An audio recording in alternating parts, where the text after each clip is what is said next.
Oke. Pak Muzamil kok sudah kita aku grogi di sini loh, ada kayak dari Madura, saya mau punya cerita juga soal Madura. Ini ada berhubungan dengan kemerdekaan Pak Muzamil. Kan ini kan 17 Agustus kemerdekaan. Saya mengambil inspirasi dari sebuah quote dari tokoh terkenal Indonesia lagi. Kemerdekaan adalah kemampuanmu memilih batas. Itu juga tokoh Indonesia. Tokoh terkenal. Jangan gini. Yang melu nesem. Hari menolak kayak aku nggak ada. Oke, serius. Oke. Itu ide yang saya sangat senang. Saya sangat jatuh cinta. Saya kagum sama kejeniusan yang membuat kalimat tersebut. Kita pernah beberapa kali membahas tentang batas dan pentingnya batas. Dan itu ternyata sangat-sangat signifikan. Tapi sebelum saya ngomong tentang batas itu, saya pengen cerita dulu kemerdekaan seorang penjual semangka dari Madura tentang batas. Nah, yang mana nih kira-kira berusaha? Ada pasti sebagai orang Madura pasti paham tuh. Teman saya yang A atau B atau C gitu. Jadi ceritanya ada seorang penjual semangka Madura yang promo di di pasar. Semangka manis murah tanpa biji, potong langsung dimakan, pasti suka. Akhirnya ada yang beli, Pak Muzamil. Ada yang beli, oh tanpa biji, manis dijamin. Oke, akhirnya dia beli 2 biji. Sampai rumah dibuka, bukan tanpa biji, bijinya sangat banyak. Dia proteslah ke sana. Gimana Pak, katanya ini semangka tanpa biji. Tadi katanya manis, semangka tanpa biji, saya pulang sampai ke rumah, saya buka, bijinya sangat banyak. Loh, Bapak itu gimana? Beli semangka dapat hadiah kuaci, Mas. Itu bukan biji, itu hadiah, bonus kuaci. Mana orang dapat bonus itu nggak ada yang marah. Bapak cuma beli 2, saya sekarung buat itu aja marah. Susah kalau mau coba itu. Oh gimana? Ada lagi, nggak tahan. Oke, gimana Pak Bulu? Ini ada orang Madura jualan semangka merah ya. Contohnya merah. Nah, terus akhirnya orang beli. Akhirnya dibawa pulang. Kan yang dicontohkan merah sekali kan. Semangka kalau merah kan biasanya manis gitu ya. Akhirnya ada orang beli semangka itu, kemudian dibawa pulang. Nah, dia naik motor. Nah, turun sebelum sampai rumah, sampai di jalan semangkanya jatuh, pecah, ternyata putih. Nah, berarti saya dihapus sama orang semangka. Kembali ke orangnya. Tanya, Pak, ya, saya tadi beli semangka sini, ya, kenapa? Tadi bilangnya semangkanya merah, tapi milik saya kok ternyata putih. Bagaimana ini? Sebentar dulu. Gimana masalahnya? Mirip orang Madura, mirip banget. Dia sudah marah-marah itu ya. Ini ngapus ini. Akhirnya ditanya, terus sampai kok bisa tahu belum sampai rumahnya kalau? Iya tadi saya semangka saya jatuh dari motor Pak, dan ternyata saya putih. Akhirnya orang Maduranya bilang, loh Pak, kalau jatuh dari motor Pak, jangankan semangka Pak, sampian juga pucet Pak.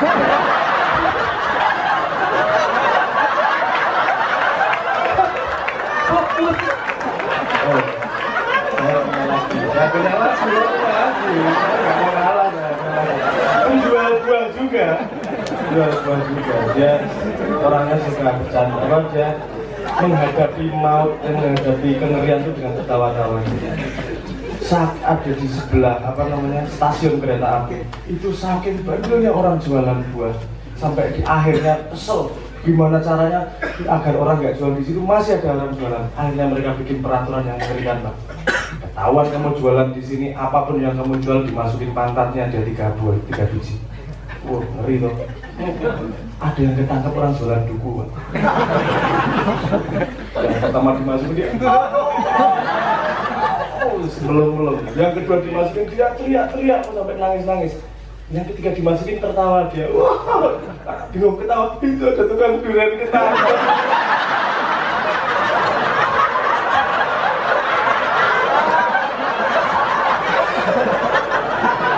Ada lagi nggak?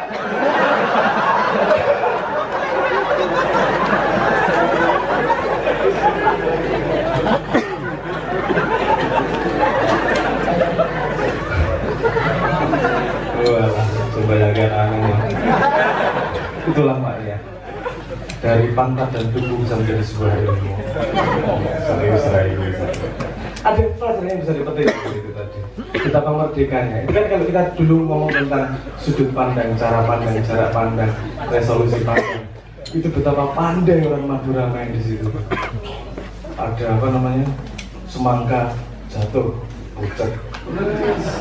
Itu Nata de Coco itu juga terjadinya karena apa namanya kelapa dibentak orang Madura. Sama aja kejadiannya kayak gitu. Jadi apa namanya kebebasan memilih batas, memilih sudut pandang, jarak pandang, cara pandang ini tadi jadi benar-benar dia menjadi dirinya sendiri dan kita mau membantah susah, membantah mau medulur angel setengah mati. Itu karena kalau paham tentang ranah itu bagaimana dia sangat cepat merubah ranahnya. Jadi Anda memperhatikan tokoh yang pandai saya katakan jenius tadi juga sangat pandai merubah ranah. Jadi ngomong apa sebenarnya debat karo wong tentang kebudayaan minggu neng agama set, ini agama set minggu neng sains. Tapi yang musuhi angel setengah mati harus ngelawan karena kurang lapangan. Ini karena tokoh kita yang satu ini bisa main di semua lapangan. Main di lapangan tenis, rodok semesih seru, jak neng voli. Voli, ada wong jak neng renang. Sesuai ya pernah ayo setengah mati itu mau seperti itu. Tapi apa namanya? Itu bukan, kalau kita ngomong trik itu bisa ngomong trik.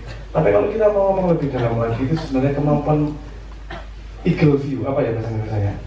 Melihat dari jarak pandang yang luas, yang tinggi, sehingga mati betul ya. Sudut pandang satelit dari atas, dia bisa melihat kemungkinan semua lapangan, dia bisa melihat semua kemungkinan kejadian dan dia bisa mengambil sebuah angle yang memang sesuai dengan posisi yang dia inginkan. Nah, saya membahas kemerdekaan dengan hubungannya dengan batas itu tadi. Kemerdekaan bukanlah sebebas-bebasnya manusia, bukanlah sebebas-bebasnya orang. Kalau kamu dikasih kebebasan yang sebebas-bebasnya, ya umat jajal sak bebas-bebasnya bareng apa. Karena kalau dalam kebebasan, dalam kontrol penuh, ya kudu kontrol ginjalmu, kudu kontrol ususmu, kudu kontrol uyuhmu, perutnya serang mati. Jadi kalau kita konsentrasi pada kemerdekaan, itu akan konsentrasi pada kebebasan, kita akan kehilangan makna akan kebebasan itu sendiri. Karena kebebasan itu sendiri, kemerdekaan itu sendiri bukanlah yang tidak ada batas, tapi menurut bapak kita yang tadi adalah bagaimana kita memilih, menentukan batas yang kita tentukan. Nah, signifikansi dari batas ini tidak hanya tentang kehidupan, tidak hanya tentang diri kita, tapi sampai tentang jagat. Nanti kita sedikit demi sedikit menuju ke sana. Sebenarnya ngomong gini, kita dulu pernah ngomong tentang keberadaan. Nah, untuk mengetahui benar-benar apakah kita merdeka, kita pertama harus mencari tahu batas kita apa yang tertembus, apa yang sudah hilang dari batas-batas kita. Apakah kita benar-benar sudah tahu batas budaya kita? Apakah kita sudah benar-benar sudah tahu budaya batas regulasi kita, batas ekonomi kita menentukan diri sendiri garisnya seperti apa. Nah, ini akan menjadi bahasan yang panjang, tapi saya mengajukan sebuah pemikiran cara pandang baru tentang kemerdekaan. Jika garis itu masih solid, masih sebab akibat dan rantainya masih bersambung, berarti kita benar-benar merdeka dan ada Indonesia. Kalau itu ternyata bolong-bolong gak karuan, ternyata Indonesia itu hanya ada di kepala dan bukan benar-benar berada. Nah, apakah kita merdeka atau tidak? Itu jawaban yang harus kita jawab bersama seperti maknya. Nggak iso, nggak rasa ya nyanyi wae. Tapi yang saya suka itu sebelum saya paham yang maksud saya, bagaimana kemerdekaan dengan batas ini konsep yang sangat sederhana. Saya nggak perlu memperpanjang, tapi sebelum itu tak nyanyi sih untuk Indonesia. Karena piye-piye yo aku lahir di Indonesia. Aku ki yo gede neng Indonesia. Walaupun pernah dibuang di luar negeri. Tapi saya tadi mengatakan, ada tamu mengatakan, ngapain di luar negeri? Oh, itu bapak mungkin sayang karena aku. Kawah Chandra di Mogo mungkin di luar negeri. Kenapa? Bukan karena di sana lebih ampuh, tapi untuk melihat Indonesia paling jelas pandangnya harus dari jauh. Jadi Anjar, dia aku bilangin bapak sih. Padahal ya sempat ateis banget. Tapi saya bersyukur dengan pengalaman itu. Jadi saya melihat Indonesia dari sudut pandang yang sama sekali berbeda. Dan saya bersyukur ada di Indonesia karena jadi saya punya kesempatan mengabdi kepada sesuatu, pada lingkaran yang belum utuh, pada lingkaran yang putus-putus. Nanti tujuan hidup bisa menjadi kumpul ini jadi sangat nikmat. Kumpul ini lagi-lagi menjadi sesuatu yang punya tujuan besar karena ini terjadi di Indonesia, di tanah tumpah yang kita, tanah air tumpah darah yang kita cintai bersama. Entah hujan batu, entah hujan badai, tapi kita tetap di Nusantara, di Indonesia dengan jalan maya kita. Ya, lanjut. Bro, aku untuk nambah ikut jamaah ya.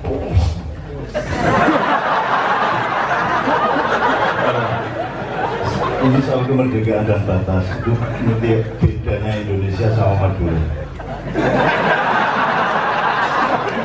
Orang Indonesia itu sudah dikasih batas sejak persiapan kemerdekaan, terus kemudian merdeka, ada konstitusi segala macam, itu semua kan lingkaran batas.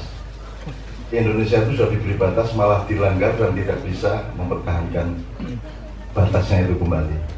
Kalau Madura, biar sudah melanggar batas, dia terapkan batasan yang baru dan orang harus ikut dia. Jadi ada beberapa cerita di mana orang Madura itu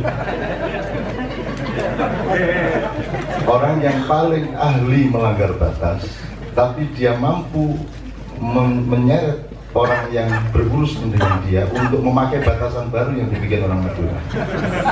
Nah, itu Madura. Dan Ustadz Haidar mengatakan hanya Indonesia yang punya Madura. Jadi Madura itu juara dunia.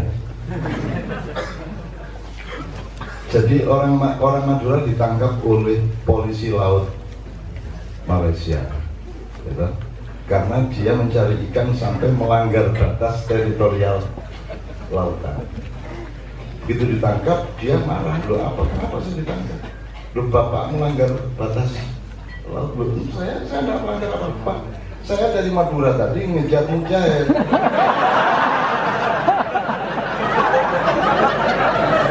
Urusan saya itu mengejar ikan, ikannya ke situ, saya ke situ. Gitu loh.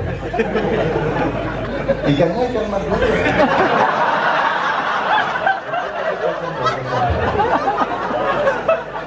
Itu contoh betapa orang yang menang di dunia adalah orang yang mampu menerapkan batasnya kepada dunia. Anda tahu NKRI ini dibilang harga mati, tapi negara itu kan satu lingkaran batas. Kemudian dia buka, dia putus-putus lingkarannya dan dibiarkan pasar bebas masuk, sehingga dia bukan negara lagi sebenarnya. Lo negatif pasar bebas, ayo Madura nomor 1. Madura itu bisa hidup di Jogja 20 tahun tidak bisa bahasa Jawa, karena batasnya adalah batas Madura yang berlaku dimanapun. Begitu Madura datang, yang berlaku batasnya Madura. Saya di Philadelphia, siapa jenenge? Junet itu anak-anak Bangkalan juga. Di Amerika pindah-pindah kerjaannya dan dia bahasa Inggrisnya cuma 2-3 kalimat dia bisa. Dan dia disalahkan, kenapa kamu tidak belajar bahasa Inggris? Loh, saya orang Madura, sampean yang harus bisa belajar bahasa Inggris. Ya sukses kamu jadi ini. Nah, orang Madura kok disalahkan. Dia bikin struktur sendiri, batas sendiri.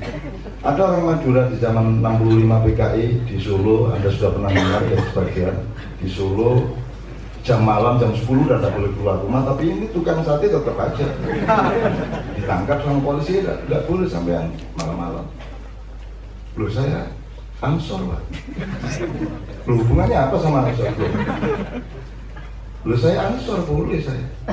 Sampean apa? Sampean kan tentara lain, berarti sampean satu lingkaran sama saya. Kok lingkaran? Loh, Saya Ansor, Pak. Ansor itu setenggak di bawah Kodim, setenggak di atas Hansip. Jadi strukturnya Kodim, Ansor, Hansip. Satpol PP kan gitu. Nah, pokoknya Madura bikin batasan sendiri. Dia bertengkar sama temannya, Mas, itu jangan sama pembeli yang itu sampai harus sopan. Itu hati-hati sama dia. Terus si penjual, lu kenapa?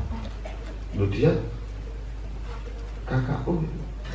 Sampai berani, lu saya tidak takut sama kakak asal bukan abri. Orang itu.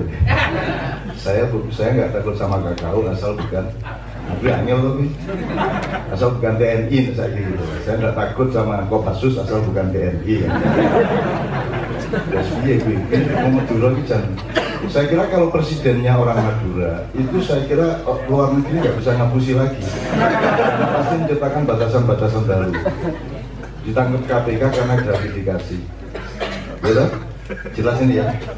Lu kenapa saya kok ditangkap? Lu bapak ini menerima gratifikasi, menerima hadiah loh. Yang dikasih hadiah bukan saya, bukan bupatinya, saya sebagai kiai. Itu beda. Mana ada bupati dikasih hadiah, yang ada itu kiai dikasih hadiah. Dan kalau kiai tidak ada urusan sama KPK. Gitu. Jadi menurut saya di dalam pertarungan Anda, Gusmus nanti akan bikin acara yang namanya berdiri di tengah badai, tegak di tengah badai. Sebenarnya idenya lumayan juga. Jadi ini Indonesia ini badai, air bah yang luar biasa, mobat mabit hidup Anda. Kerja susah, ini susah, nggak ada ketentuan, nggak ada regulasi yang cepat gini. Anda harus tetap gravitatif kan gitu. Nah, orang maknya adalah orang yang kuda-kudanya kuat. Hidupmu, kuda-kuda kuat itu orang gampang melimpang, orang gampang miring, orang gampang tidak gampang dijegal orang dan seterusnya. Dan seluruh mesin berpikir Anda sedemikian rupa sampai menjadi batinmu, sampai menjadi perhitungan hatimu sedemikian rupa sehingga Anda kuda-kudanya kuat, kokoh gitu. Jadi sikile kudu piye, kudu berapa jaraknya, seperti kalau mukul begini kakinya bagaimana, kalau uppercut kakinya bagaimana, dan seterusnya. Anda belajar. Sabrang mengatakan kepada saya, dan itu kecerdasan Sabrang yang saya tidak punya. Jadi saya ini sedang memuji-muji dia, karena dia tadi diam-diam juga memuji saya. Jadi di maknya ini menurut Sabrang bukan transfer ilmu atau pengetahuan yang terpenting, tapi di sini Anda berlatih seimbang. Anda berlatih seimbang, berlatih kuda-kuda Anda itu kokoh, nggak gampang miring, nggak kepada jatuh. Jadi kalau Anda mendengar sesuatu, Anda ingat yang lainnya untuk menyeimbangkan pengetahuan yang Anda dengar itu. Anda tidak bisa terpengaruh oleh kutub A karena Anda juga ingat kutub B, kutub C, dan seterusnya, sehingga Anda mencari resultan dari semua kutub-kutub itu. Sehingga Anda di sini tidak bisa menjadi puritan, tidak bisa menjadi eksklusif, karena Anda berlatih untuk seimbang di garis yang paling pokok dari Allah. Jadi Anda punya, menurut saya, Anda berlatih keseimbangan di sini. Itu ungkapan seorang tokoh yang bukannya saya jatuh cinta sama. Itu kata Sabrang lagi. Itu kemudian yang kedua, sorry. Yang Cahaya tadi bilang, kalau Anda memang ingin mempelajari benar, itu seperti Pak Mustafa tadi sudah berbisik, itu di surat An-Nur ayat 35 itu ada tahapan-tahapan torikot Anda. Jadi Anda pertama harus memahami miskah, jasad materi Anda sebagai benda, ya, sebagai makhluk Allah yang paling unsur paling rendahnya itu kan miskah. Miskah itu jasad Anda. Di dalam miskah itu ada misbah, ada hati. Nah, hati ini sebenarnya adalah dinamika keseimbangan. Hati ini yang dia kalau keseret ke bawah dia akan penuh nafsu dan syahwat. Kalau dia seret ke atas dia akan lebih rasional dan akan lebih berhitung, muhasabahnya bagus. Nah, hati itu di tengah-tengah antara syahwat dengan akal pikiran. Nah, unsur yang ketiga adalah supaya hatimu, misbahmu itu selalu berada pada wasama arafaha wa al-mizan, selalu berada pada keseimbangan.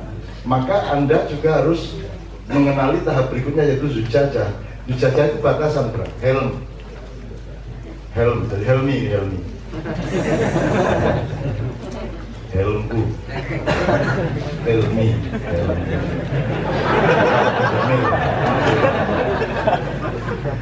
jadi Pak Muzamil mengecam Helmi karena namanya kok Helmi, mestinya Hilmi ya, Hilmi itu kemuliaanku, tapi mergo Helmi akhirnya kan berarti helmku. Jadi urusan nunggang motor ya.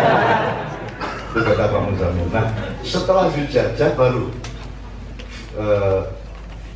Al-Misbah Zujajah itu ka'annaha kaukabun durri yuqadu min syadarin. Kemudian tahap berikutnya adalah eksplorasi akal, eksplorasi intelektual, eksplorasi akal sehat sampai ke tingkat mantik, eagle mind tadi Pak. Eagle apa sih? Eagle view. Jadi sampai ke tingkat mantiknya burung-burung, spektrum yang lebih tinggi dari manusia, sehingga dia menjadi tim penelitinya Nabi Sulaiman itu burung-burung yang dipimpin oleh Hudhud itu. Sehingga ketika Anda hadir apel itu ancamannya luar biasa, karena tugasnya tugas intelijen yang luar biasa tinggi burung-burung itu. Tidak berarti burung-burung itu terus Anda bayangkan punya akal seperti Anda, tapi dia punya view yang lebih tinggi dari Anda dan lebih luas, lebih detail dari Anda, dari manusia. Maka Nabi Sulaiman punya pasukan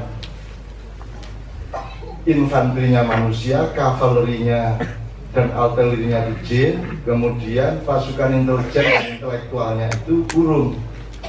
Dan kita dengan sangat heran saya, kenapa umat Islam tidak menjadikan Nabi Sulaiman sebagai guru besar ilmu pengetahuan mereka? Saya tidak paham. Gitu. Ini bisa panjang kalau saya teliti sampai ke detail-detail dari terjemahan Al-Quran yang mengangkut Nabi Sulaiman, yang menurut saya tidak memahami eagle view tadi itu. Nah, setelah Anda eksplorasi Zujajah, akal sehat, sampai ke akal sehat itu membawa Anda kepada bintang-bintang yang konstelasinya penuh titik-titik cahaya, penuh pokoknya seperti tampah besar, seperti tempayan agung, di mana bintang itu seperti mutiara-mutiara yang bercahaya ke segala arah. Ya apa? Ka'annaha kaukabun durri yuqadu min syajaratin mubarakah ya. Nanti kalau ketemu sajarah, nanti Anda kembali lagi kepada idiom utama Allah untuk menggambarkan kebaikan, kemuliaan dan segala pencapaian akhlak manusia itu selalu digambarkan dengan pohon oleh Allah. Nah, pohon nanti dulu kapan-kapan kita omongkan. Kemudian setelah itu Anda menjadi universal. Kalau Anda ngomong timur barat itu kan Anda berpijak di bumi. Begitu Anda naik, ya, kalau Anda naik, Anda sudah tidak timur tidak barat, apalagi naik Anda dalam konstelasi lingkar matahari, Anda sudah tidak mengenal siang dan malam, Anda sudah tidak mengenal barat timur. Maka ya kan apa tadi? Azza wa jalla Mubarakatin Zaitunatillah Syarqiyatil, itu satu tahap di mana Anda sudah universal, bahkan sudah kosmis. Anda sudah tidak barat apa timur, tidak Golkar apa PKS, tidak Jokowi apa Prabowo. Anda sudah punya poros yang sejati mengenai Republik Indonesia. Dan pemimpin harus itu. Maka pemimpin jangan diangkat oleh parpol manapun. Dan seluruh sistem demokrasi tidak akan bisa melahirkan pemimpin dengan poros la syarqiyah wala gharbiyah itu, kecuali Allah mengintervensi kan gitu. Tapi kalau dengan yang ada sekarang tidak mungkin Anda mendapatkan pemimpin yang seperti yang kita bilang tadi.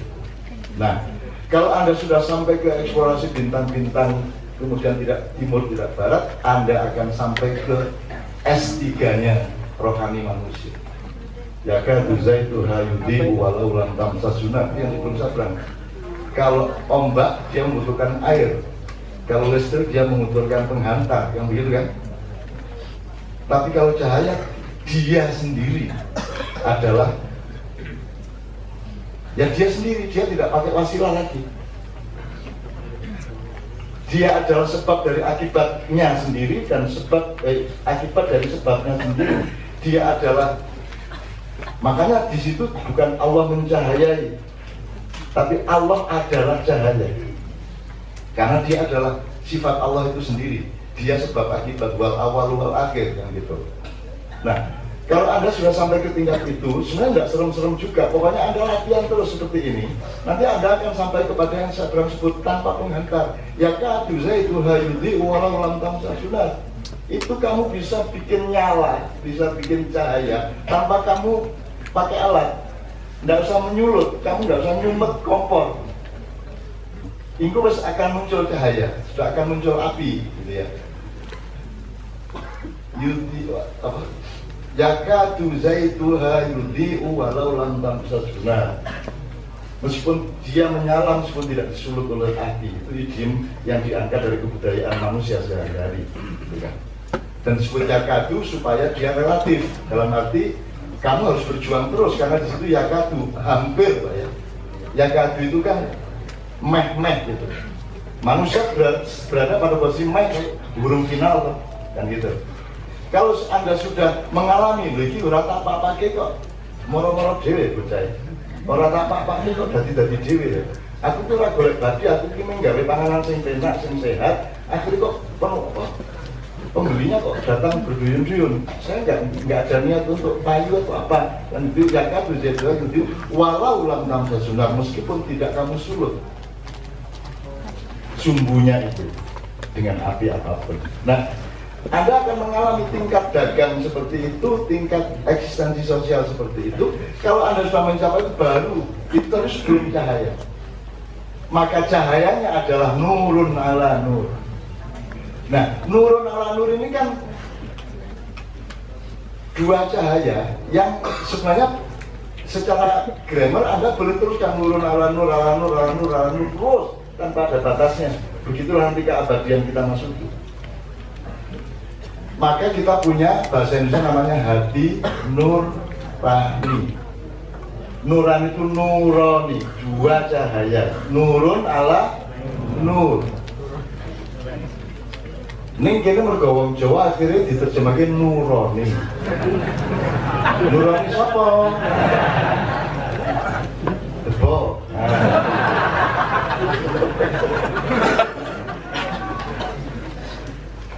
Nah, kuncinya teman-teman sekalian, setelah nurun ala nur, Allah mengatakan, tapi gini loh ya, iki rayun aku, sebab aku kisah karepku sing tak kei dalam untuk sampai ke makom itu terserah saya, kata Allah. Dan nurun ala nur yahdillahu li nurihi mayyasha. Allah akan membimbingmu ke dalam hidayah yang bertingkat-tingkat itu semau dia. Terserah Allah, sapa sing dibimbing, sapa sing dikai hidayah, terserah Allah.